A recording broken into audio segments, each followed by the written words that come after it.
ସୁବର୍ଣ୍ଣପୁର ଜିଲ୍ଲା ପରିବହନ ବିଭାଗ ପାଲୁଛି ସଡ଼କ ସୁରକ୍ଷା ଅଭିଯାନ କାର୍ଯ୍ୟକ୍ରମ। ସଡ଼କ ସୁରକ୍ଷା ନିୟମ ମାନିବା ସଙ୍ଗେ ସଙ୍ଗେ ମଦ୍ୟପାନ କରି ଗାଡ଼ି ନ ଚଲାଇବା ପାଇଁ ଲୋକଙ୍କୁ ସଚେତନ କରୁଛନ୍ତି। ଏହା ଭିତରେ ଆର୍‌ଟିଓ ଅଫିସ ପଛପଟେ ଗଦା ହୋଇଛି ମଦ ବୋତଲ।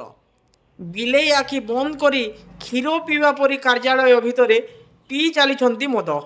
ଆର୍‌ଟିଓ ଅଫିସର କର୍ମଚାରୀମାନେ କାର୍ଯ୍ୟାଳୟ ଭିତରେ ମଦ ପିଉଥିବା ସ୍ପଷ୍ଟ ଜଣାପଡ଼ୁଛି। ଥରେ ଦେଖନ୍ତୁ ଏ ଦୃଶ୍ୟ। ଆର୍‌ଟିଓ ଅଫିସ ପଛପଟେ ପଡ଼ିଛି ଗଦା ଗଦା ମଦ ବୋତଲ। ସୁବର୍ଣ୍ଣପୁର ପରିବହନ ବିଭାଗ କାର୍ଯ୍ୟାଳୟରେ କିଏ ସେ ମତୁଆଲ କର୍ମଚାରୀ?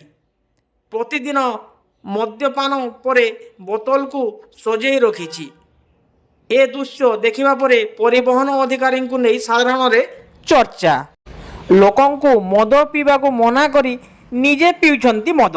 ତେବେ ଦେଖାଯାଉ ମତୁଆଲ ସାଜିଥିବା କର୍ମଚାରୀ ବିରୁଦ୍ଧରେ କେତେ ଆକ୍ସନ୍ ନେବେ ପରିବହନ ଅଧିକାରୀ, ନା ନିଜେ ସମ୍ପୃକ୍ତି ବୁଦ୍ଧିଜୀବୀ ମହଲରେ ଚର୍ଚ୍ଚା।